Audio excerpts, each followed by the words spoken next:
Ahí está. ¿Listo? Bueno, Vale. soy Julieta ¿Qué tal? y voy ¿Cómo a estás? representar a la secundaria número 27 sobre el grupo de jóvenes sin memorias. Perfecto. ¿Te molesta si te tuteo? No, para nada. Ok. Bueno, primero queremos saber un poco de quién sos.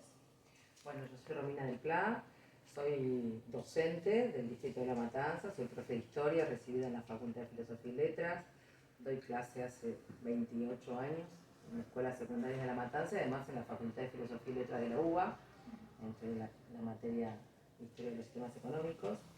Y bueno, soy militante desde muy chica del Partido Obrero y como resultado de un frente que ha hecho el Partido Obrero como parte del Frente de Izquierda de los Trabajadores Unidad, y ya he sido electa 2 veces diputada nacional en el periodo 2017-2020, porque nosotros tenemos un sistema de bancas rotativas donde vamos renunciando para que vayamos pasando todos por la banca, y ahora fui electa nuevamente, así que desde diciembre de 2021 estoy como diputada nacional nuevamente. Okay. ¿Tiene hijos? Sí, tengo un hijo de 15 años, Luca. Okay. ¿Le costó llegar a donde está? Bueno, depende a qué llames donde estás. Yo como soy militante desde muy chica, de los 13 años, soy hija de una familia de militantes de izquierda, la verdad que no teníamos nunca como objetivo la idea de llegar a un cargo electivo, porque tenemos un concepto que tiene que ver con pelear con una sociedad organizada de otra manera, económica, social y políticamente. Entonces nunca estuvo entre mis objetivos, sí ser docente, por ejemplo, ¿no? Pero no estrictamente ser diputada. Fue el resultado de las circunstancias y de la situación de nuestro crecimiento y de las situaciones que se fueron dando en esta intervención en el país. ¿Las mujeres que la rodean tuvieron que luchar para realizarse? Sí, mi madre claramente, para mencionarte a la primera, también es docente, la jubilada. Y bueno, yo creo que en general todas las compañeras con las que trabajo en las escuelas han tenido que hacer todas muchos esfuerzos para sacar adelante en general a sus familias. Muchas han quedado solas al frente de sus familias cuidando a sus hijos. Y también en la actividad política, por supuesto, que la militancia cotidiana con compañeras y compañeros que son trabajadores o trabajadores desocupados o chicas jóvenes en el movimiento de lucha de las mujeres, todas están peleando fuerte para poder abrirse paso y garantizar lo mínimo, ¿no? En un cuadro de una crisis tan grande con tanto crecimiento de la pobreza. ¿Qué piensa la juventud hoy en día? Bueno, pienso que la tiene difícil la juventud hoy en día, porque vivimos en un país y en un mundo que está atravesado por crisis muy importantes. Por lo tanto, digamos, no están frente a una situación donde lo que uno a primera vista ve es que vaya a haber prosperidad y una mejora, sino más bien que hay que pelear mucho, y pelear me refiero a organizarse, a enfrentar a los sectores patronales que tienen los poderes concentrados, a pelear fuertemente por esta distribución del ingreso que hay cada vez, digamos, con menos personas que se apropian de más y con más personas que tienen cada vez menos, ¿no? Entonces creo que, que hay a todos los jóvenes les espera una pelea, pero bueno, siempre es un desafío. ¿Y qué visión tiene de las mujeres? Creo que las mujeres venimos dando un proceso de lucha muy importante por nuestros derechos. Creo que se ha abierto paso en la agenda de la situación política general, el tema de los derechos de las mujeres y las diversidades también. Creo que a partir del Ni Una Menos, sí, también de mucho antes, yo milito en el movimiento de mujeres de mucho tiempo antes, de los encuentros de mujeres desde hace décadas, pero creo que a partir del 2015, con el movimiento del Ni Una Menos, puso en evidencia, y ya en una situación que nadie más se puede hacer el distraído, por más que no se tomen políticas reales para resolverlo, de la situación de los femicidios, de la violencia hacia las mujeres, de la situación de desigualdades muy severas que hay en la sociedad, de sometimiento y bueno, creo que hemos dado una pelea muy importante, muy fuerte y que bueno, hemos conquistado algunos derechos que no resuelven los problemas de fondo, pero sí el derecho al aborto universal y gratuito y otras cosas que se han puesto sobre la mesa, creo que mejoran nuestra situación siempre y cuando nos estemos dispuestos a salir a defender esos derechos. Ahora, para una Romina más adolescente, vamos a decir, Ajá. ¿fue a una escuela pública o privada? No, fui a una escuela pública, estudié en lo que era la escuela secundaria de educación media número 1 de Morón. Hoy es una escuela en Hurlingham porque el distrito de Morón se dividió en 3 partes, así que ahora es del distrito de Hurlingham.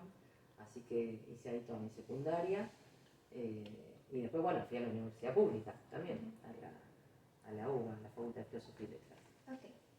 ¿Cómo era su secundaria?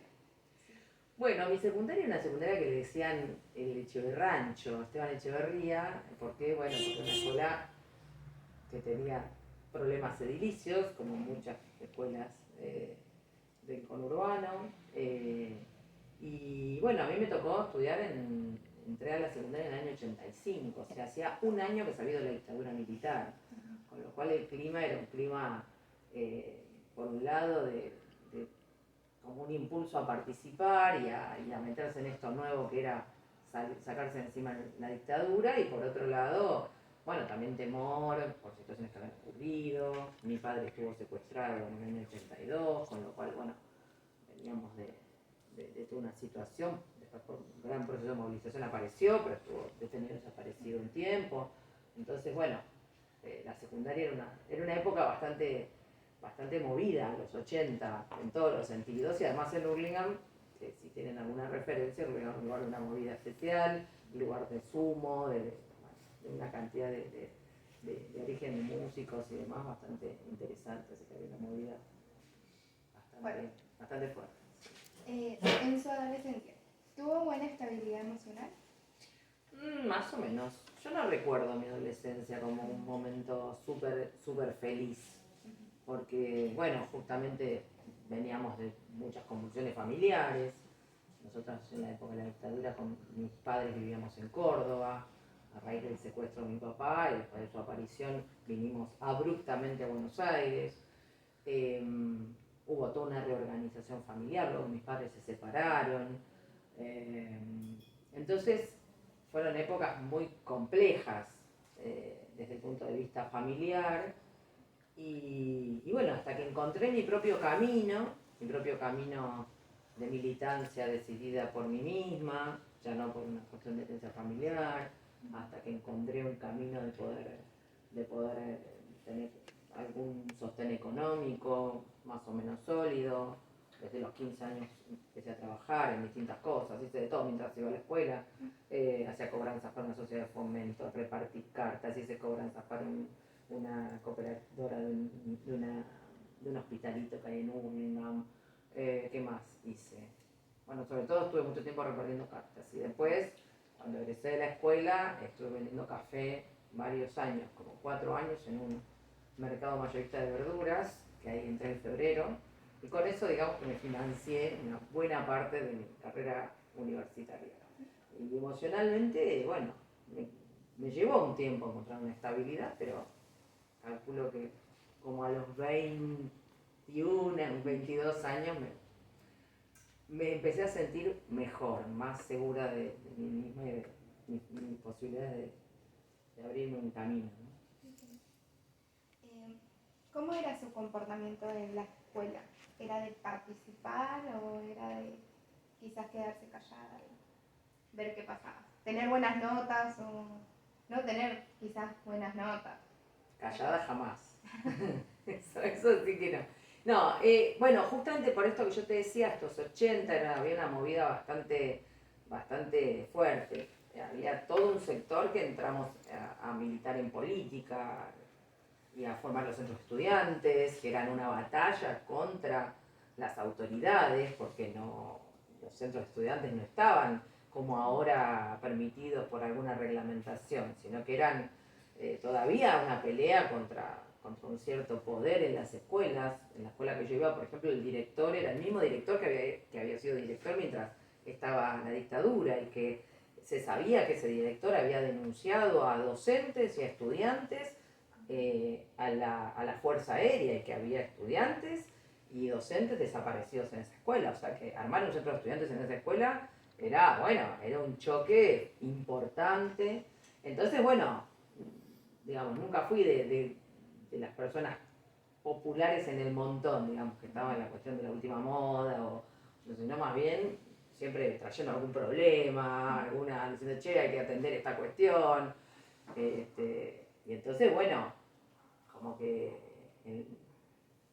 tenía buenas notas, porque, bueno, porque estaba muy informada de muchas cosas que pasaban, no porque estudiara mucho, o sea, no es que tenía todo bien hecho, sino que, bueno, me las iba arreglando como podía, pero tenía buenas notas, pero bueno, a la vez, digamos, tenía mis particularidades, ¿no? O sea, si algún profesor era medio autoritario chocaba un poco, y después en general tenía buenas relaciones porque era una persona bastante formada, pero eh, y a la vez en la escuela hubo como dos procesos.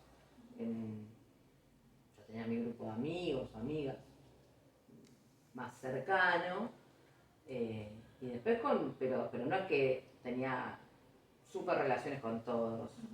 Y yo entré en el 85, te dije, mi quinto año, que era el último año de secundaria de 5 años, fue en el año 89, cuando fue el proceso en el que iba a haber elecciones, y fue el momento en el que ganó Menem, y había toda una movida del estilo de, bueno, basta, reconciliación nacional, no hablemos más de los militares, no reclamemos más cárcel a todos los genocidas, hay que reconciliarse, ya habían venido los levantamientos con la pintada. Había como una onda en la que, por ejemplo, en la división me peleé con bastantes de mis compañeros que estaban en la onda viva Menem, y yo le decía, bueno, Menem va a hacer una reforma laboral, Menem va a aplicar políticas que van a ser muy negativas, va a indultar a los militares, porque si bien no era lo que se propagandizaba, quienes veíamos un poquito sabíamos que eso era lo que se venía atrás. Y entonces, bueno, me decían, bueno, basta, vos, Romina, siempre con lo mismo, siempre con lo mismo. Bueno, tuve la fortuna de algunos años más tarde encontrarme con algunas ex compañeras, porque yo después me fui de Burlingame, me fui a estudiar a la capital, me fui a trabajar a La Matanza, entonces ya me mudé a La Matanza y hice toda mi carrera docente y sindical acá. O sea que mucho contacto no mantuve con mis compañeros, pero sí me encontré con algunos compañeros tiempo atrás, que, digamos, unos 10, 12 años más tarde, me encontraron algunos en una movilización docente, y me vinieron a saludar y me decían, bueno, recién ahora te entendemos, recién ahora entendemos que tenías razón en cosas que decías, y que, bueno, en ese momento no te podíamos entender, ¿no? Y, bueno, estuvo bueno eso, porque quiere decir que cosas que de algún modo en un momento no eran populares, pero que eran correctas, bueno, tiempo más tarde fueron de algún modo por algunos reconocidos. ¿Ve alguna diferencia en los contenidos recibidos en su secundaria con los actuales? Uf. Mira, creo que hay diferencias en dos niveles, en niveles buenos y niveles malos, ¿no? Porque en el medio, entre esta secundaria y la que yo tuve, vinieron todas las reformas de la Ley Federal de Educación, toda la fragmentación y la partición de la escuela secundaria, una tendencia a la primarización que fue con la EGB3. Y hubo que pelear mucho contra todo eso, contra la reducción de los contenidos, contra la primarización, hasta que, bueno, después de tanta pelea pudimos revertir eso y ir un poco a una secundaria que para mí no es todo lo que debería ser, pero sí es un poco mejor que lo que ocurrió en este periodo intermedio, ¿no?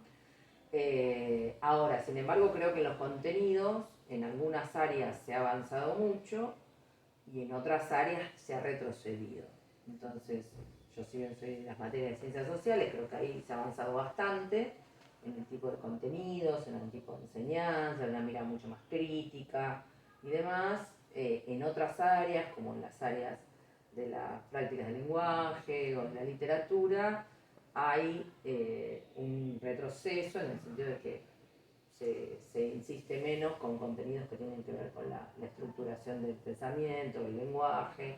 Creo que todo eso debería ser revisado y no seguir licuando contenidos, porque después obviamente los chicos y las chicas tienen que poder tener las herramientas reales para el futuro, y si no, si se siguen primarizando contenidos en muchos aspectos, bueno, no estamos brindándole a nuestros alumnos todas las herramientas. Entonces yo soy una enemiga férrea de lo que yo llamo educación estafa, que es hacer como que, ¿no? Entonces, bueno, creo que necesitamos enseñar y nosotros de los docentes desarrollar nuestra tarea con compromiso y con criterios sólidos y éticos, y por el otro lado también tenemos que enfrentar las políticas gubernamentales cuando entendemos que esto se va tendiendo a una licuación cada vez más aguda o vaciamiento cada vez más agudo de la escuela pública, ¿no? Bueno, ahora Romina, diputada. Bien. ¿Le costó mucho llegar a ser diputada, digamos? Es que en realidad yo nunca quise ser diputada. Entonces, no es un objetivo que yo me haya puesto. Si bien desde que tengo edad siempre fui candidata a las distintas cosas, fui candidata a concejal, fui 3 veces candidata a intendente de La Matanza, fui varias veces candidata a diputada. La verdad que nunca pensé que teníamos la posibilidad de, no tanto de ingresar a la Cámara, sino que yo fuera la candidata, digamos, de mi organización. Y bueno, en un momento determinado,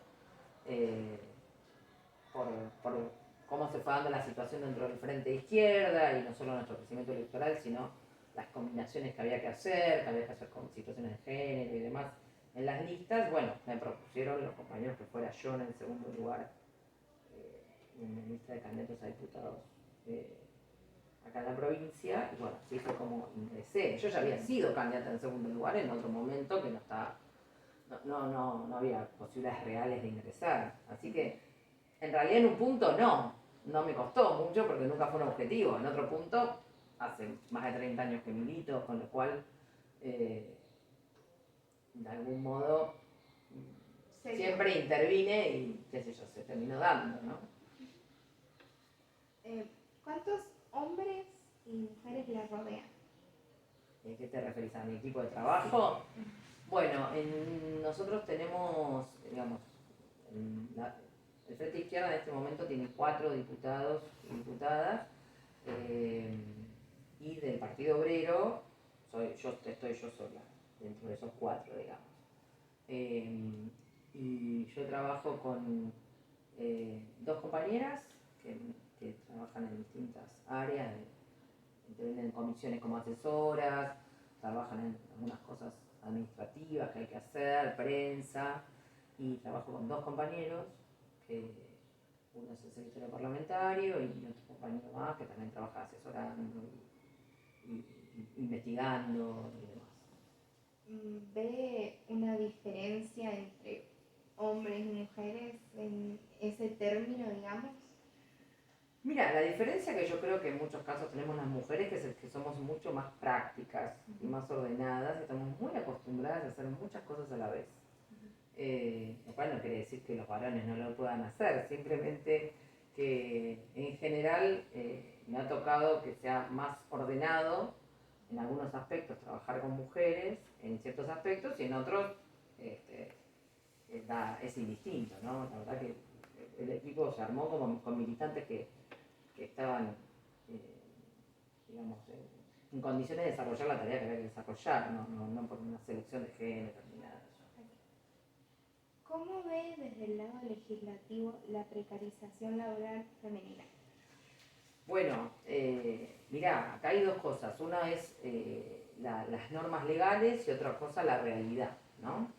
Acá hay un problema que es el siguiente. En términos legales, no habría posibilidad, por ejemplo, de pagarle un salario menor a una mujer que a un hombre, ¿sí? O sea, desde el punto de vista legal, hay una supuesta igualdad ante la ley, ¿sí? Porque a partir de un principio constitucional, que es igual trabajo, igual salario, no se podría pagar, digamos, no me podrían pagar a mí como docente haciendo el mismo trabajo, menos salario que a un profesor varón. Lo mismo pasa en una fábrica. Si una fábrica llegan a detectar que le están pagando menos a una mujer que a un varón por el mismo trabajo, podría ser denunciado. Ahora, esa es la formalidad.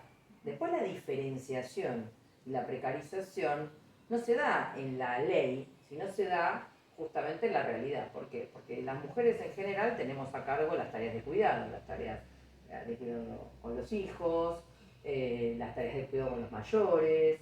Entonces, muchas veces es más difícil, por ejemplo, para una mujer quedarse a hacer horas extras o extender la jornada laboral, situación que muchas veces los hombres tienen más posibilidad de desarrollar, o no tienen la misma disponibilidad para un trabajo full time que implique, por ejemplo, no tener horario, o que muchas veces los cargos jerárquicos implican eso en los distintos empleos, y entonces muchas veces para las mujeres es más dificultoso porque el hijo se enferma, hay situaciones con las escuelas, hay problemas de distinto tipo, y hay socialmente un criterio que, bueno, la mujer es la que se encarga, el hombre tiene libre disponibilidad. Eso, si bien se está revirtiendo en muchos casos, hay muchos varones que toman las tareas de cuidado en igualdad de condiciones y demás, no deja de haber un tema allí. Entonces, ahí ya se da una diferenciación salarial. Hay menos mujeres en cargos jerárquicos de responsabilidad que hombres. Y llevándolo al plano de una realidad todavía mayor, justamente es por esto que para las mujeres es mucho más difícil conseguir un trabajo en blanco, con todos los derechos, sino que las mujeres acceden a trabajos mucho más precarizados. ¿Por qué? Y bueno, porque en muchos casos un empleador entre un hombre y una mujer prefieren tomar a un hombre, suponiendo que en general va a pasar esto, que la mujer en algún momento va a tener hijos, por lo tanto va a tener una licencia por maternidad que muchos patrones no tienen ganas de pagar, porque la ley coloca que, si bien está el derecho, en muchos casos dice, bueno, acá voy a tener un trastorno, tengo que tomar otra persona, entonces ya tenés ahí una diferencia al momento del empleo, no hay una igualdad de condiciones. Y por otro lado, justamente la mayoría de las mujeres, al tener en muchos casos hijos y demás, no pueden acceder, ni siquiera en muchos casos pueden tomar la responsabilidad de un trabajo permanente y fijo. Entonces, el trabajo precario, el trabajo sin derechos, el trabajo transitorio, bueno, es enormemente extendido, a la vez que la mayoría de las mujeres están en los empleos peor remunerados, ¿no? Hay una feminización de ciertas tareas que tienen que ver también con trabajos mal pagos, que en el último periodo, como por ahí en algunos casos son los pocos trabajos que hay en términos formales, ahora están siendo también muy ocupados por hombres. Me refiero a la docencia, que claramente es una tarea muy feminizada y donde históricamente se cobra muy poco, salvo que se trabaje 2, 3 turnos, etc. La enfermería, por ejemplo, y por supuesto el trabajo en casas particulares, lo que en el pasado se denominaba el trabajo doméstico. Bueno, el trabajo en casas particulares está en un 95% feminizado. Y si bien existe supuestamente un convenio colectivo de trabajo para ese sector, la enorme mayoría está no registrada y la enorme mayoría son mujeres, ¿no? Por eso, bueno, un proceso de formación de sindicatos, porque se ha formado un sindicato nuevo, que es el Sindicato de Trabajadoras de Casas Particulares, justamente para organizarlas, para reclamar registración, para reclamar aumento de salario y que el salario no pueda estar en la línea de la indigencia. Analizando actual del trabajo femenino. ¿Podría decirnos si hay continuidades estructurales y cuáles? Continuidades estructurales en esta feminización de la pobreza, sí, claro, son estas que yo estaba mencionando, ¿no? En el sentido de que si bien hay una cuestión legal que pareciera no, no avalar esta diferenciación, sin embargo, en los hechos y en la medida en que, por ejemplo, no existen casi en los barrios los jardines materno-paternales, para, no hablemos ya de dejar en el bebés, sino en muchos casos no alcanzan los jardines de infantes que hay para que los niños pequeños antes de la escuela primaria puedan educarse. En la mayoría de los barrios no hay lo que antes se llamaban guarderías, son los jardines materno-paternales a cargo del Estado, que no haya que pagar. Entonces, en la medida en que no hay una estructura de cuidado que permita independizar a la mujer de esa obligación, y hago las comillitas porque justamente esto no debería ocurrir, bueno, obviamente la situación estructural va reproduciendo la misma situación. Y hace unos pocos días, antes de ayer, en la Comisión de Familia, Niñez y Adolescencia, que integro en la Cámara de Diputados, vinieron algunos representantes de entidades que atienden temas de infancia y de juventud, planteando que justamente uno de los problemas que feminiza enormemente las tareas de cuidado es que hay una diferencia entre las licencias por maternidad o por paternidad, más bien, o sea, las licencias materno-paternales que plantean, por ejemplo, una cantidad de días para la mujer, pero no para el varón. Entonces, ¿cómo se podrían compartir esas tareas de cuidado? Si la única que tiene la licencia, por ejemplo, en un trabajo registrado es la mujer. Bueno, todo eso va reforzando estructuralmente esta diferenciación y este peso de las tareas de cuidado sobre las mujeres. Y lo mismo sería, pero ¿qué cambios se deberían hacer para combatir esta situación? Bueno, en primer lugar, que haya, por ejemplo, modificaciones de fondo en esto que acabamos de mencionar, de las licencias, que haya igualdad de licencia para mujeres y para varones, y por más tiempo. En países europeos, por ejemplo, la licencia es de 6 meses o incluso más para ambos progenitores, para el cuidado de la niñez, porque aparte se considera que esa protección y esa estimulación es fundamental para el resto de la vida. Tendría que haber en todos los barrios, de acuerdo a la población que haya en cada barrio, jardines materno-paternales gratuitos desde los 45 días para poder dejar en buenas manos y bien cuidados a las y los bebés. Tendría que haber un combate al trabajo no registrado y esto tiene que ser no una expresión de deseo, sino claramente inspectores que vayan a revisar y obligar a la registración de todos los trabajadores y trabajadoras en los lugares donde esto no está ocurriendo. Lo mismo con el monotributo, hay que terminar con el fraude laboral, que significa el monotributo, que en muchos casos son trabajadoras y trabajadores en relación de dependencia, pero que las hacen inscribirse como monotributistas para disimular que son empleadas y empleados. Y entonces tiene que haber una modificación estructural que se pueden hacer, pero bueno, justamente hoy el interés de los sectores políticamente mayoritarios está al revés, está en avanzar con una reforma laboral aún más precarizadora y no en conquistar mayores derechos. ¿Y conoce la realidad de la matanza en el ámbito laboral femenino? Sí, efectivamente se reproduce todo esto que yo mencioné a escala nacional, acá en La Matanza, que es un distrito enorme, con 2.400.000 habitantes por lo menos. Bueno, realmente tenemos una agudización del trabajo no registrado. Por ejemplo, nuestro intendente se jacta de que La Matanza es la capital nacional de la industria del calzado. Bueno, si hay una industria de trabajo no registrado, la del calzado, con lo cual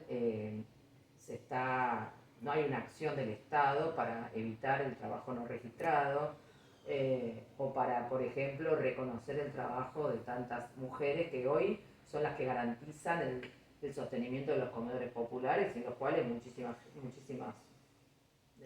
niñas, niños, jóvenes e incluso adultos no tendrían acceso a la alimentación más elemental. Entonces, efectivamente, esta situación se reproduce muy fuertemente en nuestro distrito. ¿Listo? Todas las preguntas. ¿No hay Bueno. ninguna más? Perfecto. Muchas gracias.